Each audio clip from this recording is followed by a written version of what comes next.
Frères et sœurs, que la paix et la grâce de notre Seigneur et Sauveur Jésus-Christ soient avec vous. Ici et de WH Redemption Ministries pour notre dévotion matinale pour ce jeudi 28 novembre 2024. Toujours dans la mission de vous accompagner journée après journée, matinée après matinée, réveil après réveil sur le chemin du royaume de Dieu. Car l'essentiel, frères et sœurs, est dans le royaume de Dieu. La force est en Dieu, la consolation est en Dieu, le pardon est en Dieu, l'abondance est en Dieu, la sagesse, frères et sœurs, est en Dieu, et surtout l'espérance est en notre Dieu. Et c'est pourquoi nous nous répétons à chaque instant, cherchons d'abord le royaume de Dieu et sa justice, et toutes les autres choses nous seront données en plus.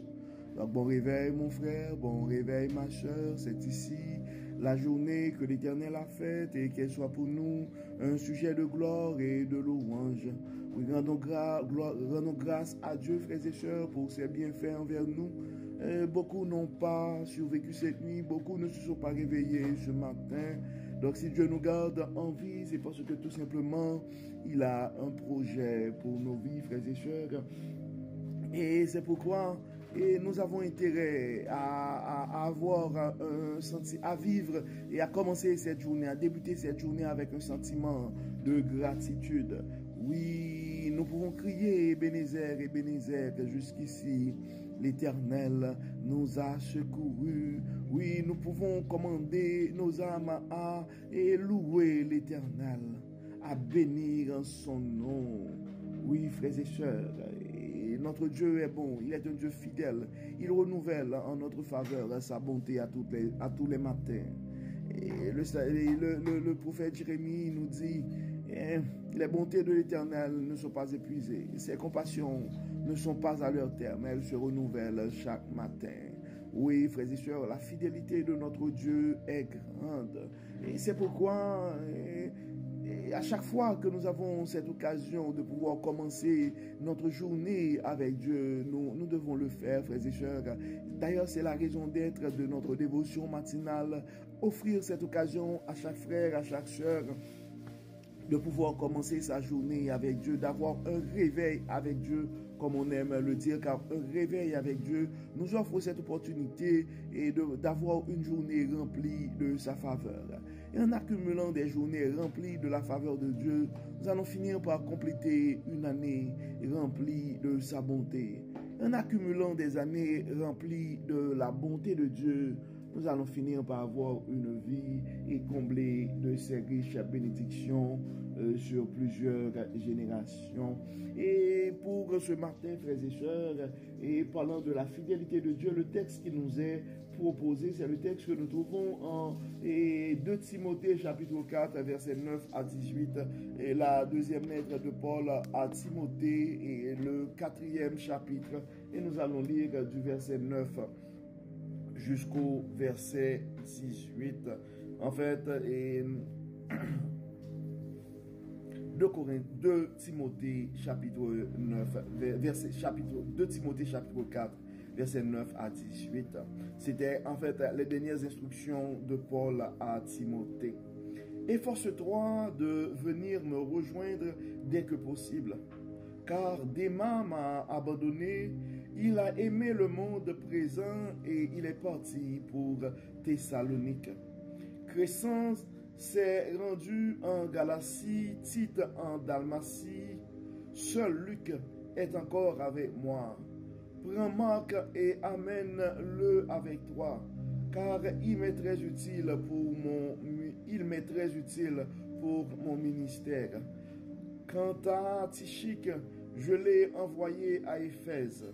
Lorsque tu viendras, rapporte-moi le manteau que j'ai laissé à Troas chez Carpus, ainsi que les livres, surtout les parchemins.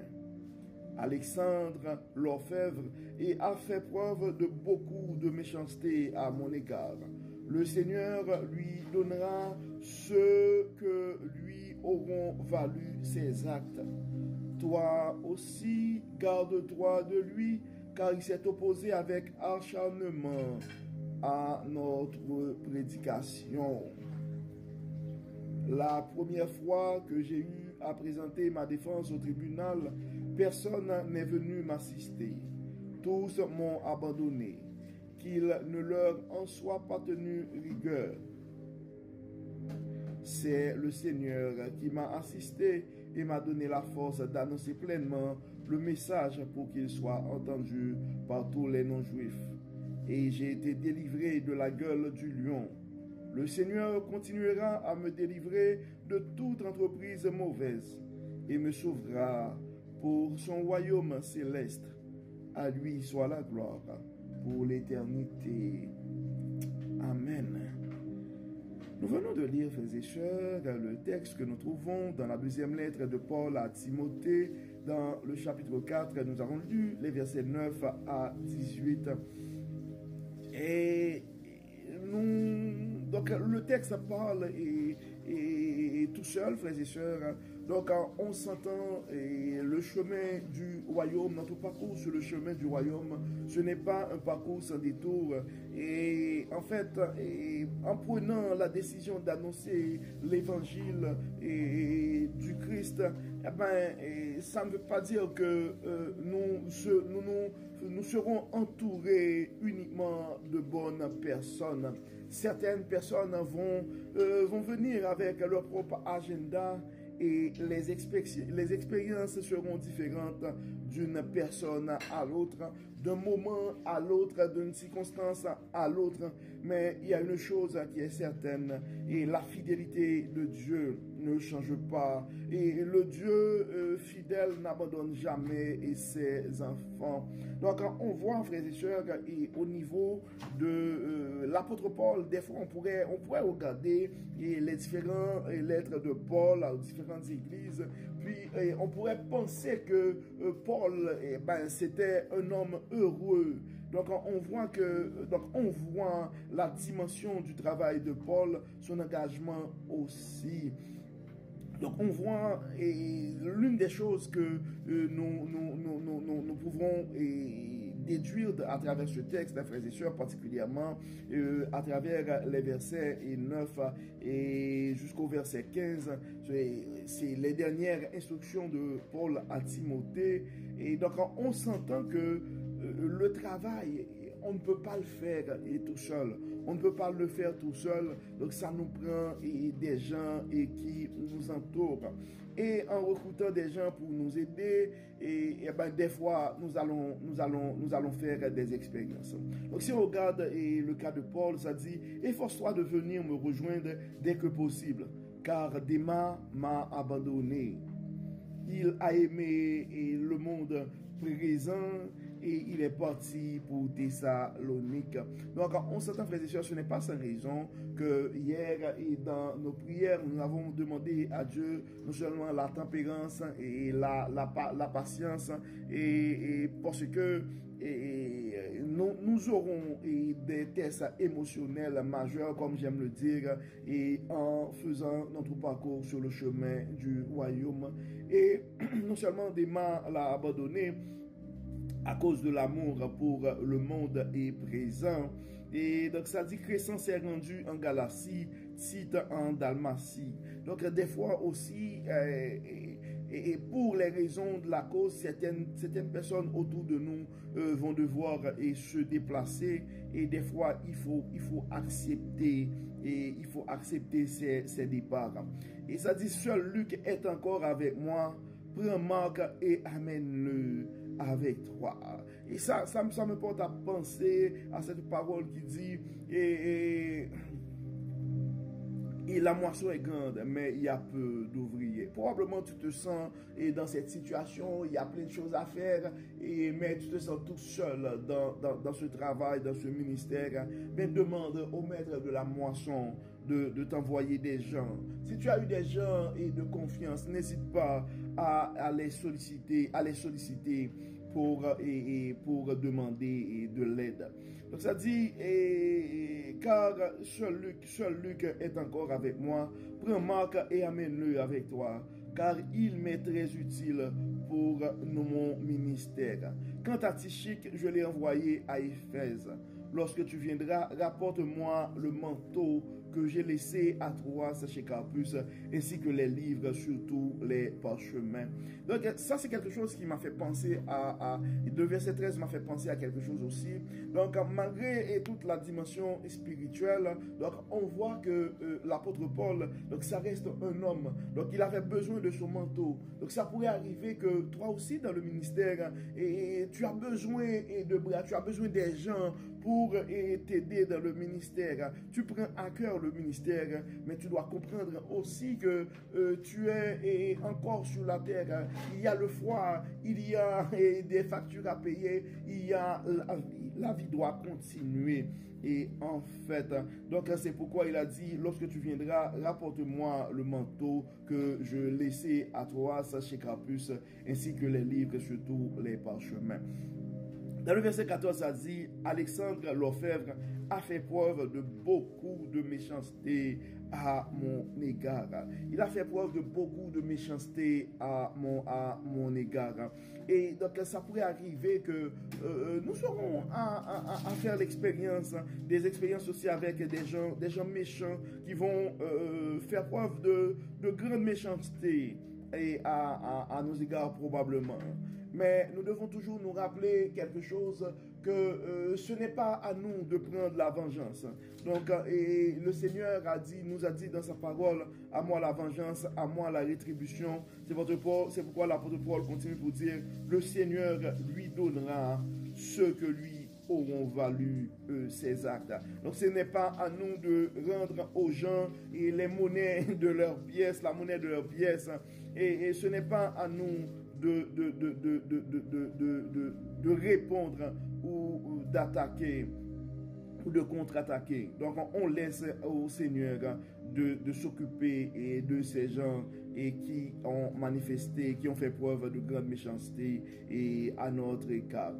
Ça dit, toi aussi, garde-toi de lui, car il s'est opposé avec acharnement à notre prédication. Et il ne faut pas être aussi naïf, et il faut être conscient des fois.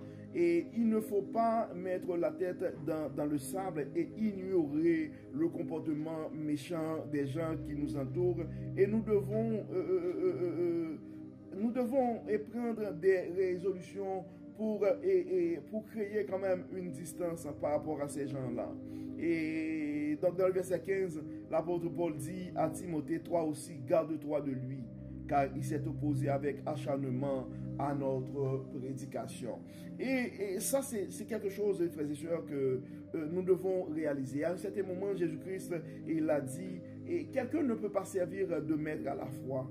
Et des fois, dans nos combats, nous devons être en mesure d'identifier nos alliés. Donc, c'est correct, tout le monde ne va pas, et nous ne pouvons pas avoir tout le monde à nos côtés, mais quand quelqu'un n'est pas à notre côté, nous devons avoir le courage de l'accepter et prendre les mesures nécessaires pour nous éloigner de ces gens. Et dans le verset 16, et l'apôtre Paul rappelle à Timothée que la confiance doit être en Dieu, dans le Seigneur et le Seigneur seul. Et c'est sûr, nous avons nous avons besoin des gens et pour nous assister, pour nous supporter, mais notre confiance devrait être en Dieu. Dans le verset 16, l'apôtre Paul dit, la première fois que j'ai eu à présenter ma défense au tribunal, personne n'est venu m'assister. Tous m'ont abandonné. Et qu'il ne leur en soit pas tenu rigueur. C'est le Seigneur qui m'a assisté et m'a donné la force d'annoncer pleinement le message pour qu'il soit entendu par tous les non-juifs. Et j'ai été délivré de la gueule du lion. Donc en fait, des fois, frères et sœurs, par rapport à nos adversités, à nos attaques, et nous pouvons nous trouver comme dans l'abandon. Donc on voit que même Jésus-Christ sur la croix, il a connu l'abandon du Père à un certain moment. Donc il a dû crier, Père, Père, pourquoi mature et abandonné. Donc, si tu te sens découragé, abandonné, tout seul dans ton combat ce matin, et donc, comme nous avons l'habitude de le dire, va chercher ta force en Dieu. Ta confiance doit être dans Dieu et non pas dans les gens qui est tantôt. Tu ne peux pas compter sur le support des gens, mais sur Dieu seul. Donc, et dans le verset 18, l'apôtre Paul continue pour dire, le Seigneur continuera et à me délivrer de toute entreprise mauvaise et me sauvera pour son royaume céleste. À lui soit la gloire pour l'éternité. Donc nous devons rappeler, frères et sœurs, notre délivrance, notre protection est en Dieu et nous devons rendre grâce à Dieu quand il nous délivre du filet de l'oiseleur, comme le psalmiste, et pour emprunter les termes du psalmiste. Donc, nous allons prier, et ce matin, frères et sœurs, nous allons prier, et nous allons remercier Dieu pour la manière qu'il n'arrête pas de nous enseigner. Et on voit, frères et sœurs, quand on prend le temps de lire et les textes au fur et à mesure, on pourrait se demander, est-ce que ces choses existent vraiment dans la Bible? Donc, on voit que la Bible, c'est vraiment un livre complet et qui nous enseigne, qui nous prépare presque pour tous les événements de la vie. Donc, à toi, mon frère, qui te sens et tout seul dans le travail, donc n'hésite pas à demander de l'aide et à demander de l'aide. Et tu dois comprendre aussi, et à travers nos expériences avec des gens qui nous entourent, certaines seront de très belles expériences et d'autres seront moins intéressantes. Mais nous devons comprendre que nous ne pouvons pas nous confier aux gens et à l'homme, et notre confiance devrait être en Dieu, disons. Et notre confiance, notre pleine confiance devrait être en Dieu. Et nous pouvons avoir la ferme conviction que le Dieu va nous délivrer de la gueule du lion. Et il va continuer à nous délivrer de toute entreprise mauvaise. Et il va nous sauver pour son royaume céleste. Car il nous dit dans sa parole, il a pour nous des projets de paix et de bonheur. Prions le Seigneur. Dieu de bonté, Dieu de grâce, nous te disons merci Seigneur pour ton amour, pour ta fidélité, particulièrement pour la manière que tu n'arrêtes pas de nous enseigner, de nous révéler ta sagesse. Merci Seigneur pour ta parole. Merci Seigneur pour ton enseignement. Merci Seigneur pour l'instruction. Merci Seigneur pour l'inspiration. Merci Seigneur pour les gens que tu as mis autour de nous pour faire et proclamer l'évangile de ton royaume. Merci Seigneur pour toutes les personnes qui nous aident, qui nous assistent à un niveau ou à un autre dans ce ministère, soit au niveau technologique, soit à travers des supports, soit à travers des partages et de nos publications, soit à travers la préparation du contenu aussi. Nous te remercions Seigneur pour la collaboration, particulièrement pour le support que nous trouvons. Et notre frère qui nous aide au niveau technique, notre frère Amos, nous remettons aussi et nous te remercions aussi pour la collaboration de notre frère Yves Henry qui n'arrête pas de produire pour nous de très belles réflexions. Et Dieu Clément, merci pour toutes les personnes qui religieusement partagent nos publications, soit à travers des groupes WhatsApp, soit à travers des groupes d'amis ou de parents. Nous te remercions pour la vie de ces gens-là. Nous te remercions pour les gens qui prient pour nous aussi, pour les gens qui nous supportent moralement, pour les gens qui nous accompagnent à un niveau ou à un autre. Dieu Clément, nous te disons merci pour ta parole. Merci Seigneur parce que tu nous enseignes que nos expériences ne seront pas toujours intéressantes. Dieu Clément, Dieu de bonté, et nous présentons devant toi, chaque frère, chaque sœur qui se trouve un peu abandonné dans le ministère, qui se trouve persécuté à cause de ton évangile. Nous te demandons dans ton amour, dans ta grâce, de s'occuper de ces gens-là. Nous remettons leurs parents entre tes mains. Nous remettons leurs enfants entre tes mains, leurs conjoints, leurs familles, leurs finances entre tes mains, leur santé entre tes mains. Tu les connais par leur nom. Accompagne-les, Dieu Clément. Et Dieu Clément, nous remettons entre tes mains aussi les frères qui sont persécutés, qui ont été trahis, qui ont été blessés, qui ont été abandonnés. Toi, le grand médecin par excellence, nous te demandons de guérir leurs âmes. Nous te demandons, Dieu clément, de les consoler et de les fortifier de ta grande puissance.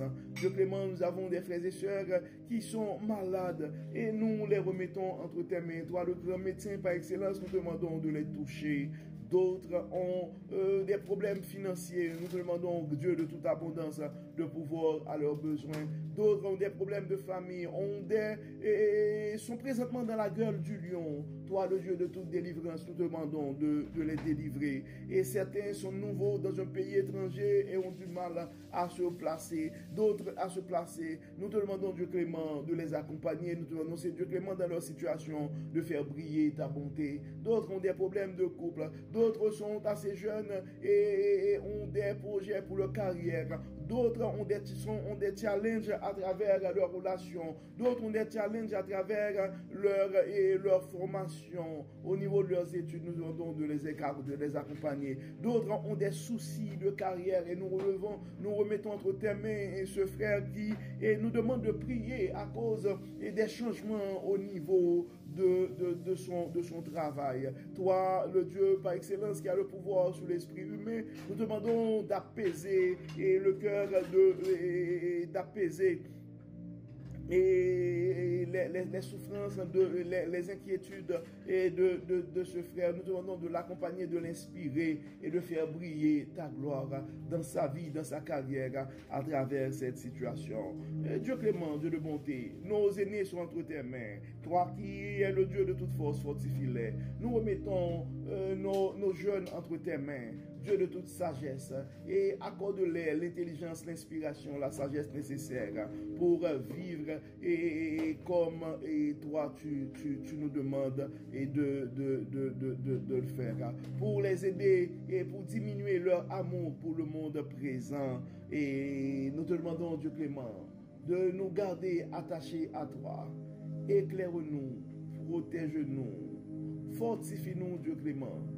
Bénis Seigneur, guéris Seigneur, protège Seigneur, et que tout soit fait dans nos vies pour la gloire de ton nom. Au nom de Jésus, nous prions. Amen. Amen. Frères et sœurs, nous arrivons au terme de notre dévotion pour ce jeudi 28 novembre 2024 et nous espérons que votre âme a été bénie et d'ici là, nous vous souhaitons une excellente journée sous le regard du Dieu Tout-Puissant. Que le Seigneur nous bénisse, que le Seigneur nous protège, qu'il nous accompagne et qu'il nous délivre. Au nom de Jésus. Amen. Amen. Encore une fois, bon jeudi frères et sœurs et à demain.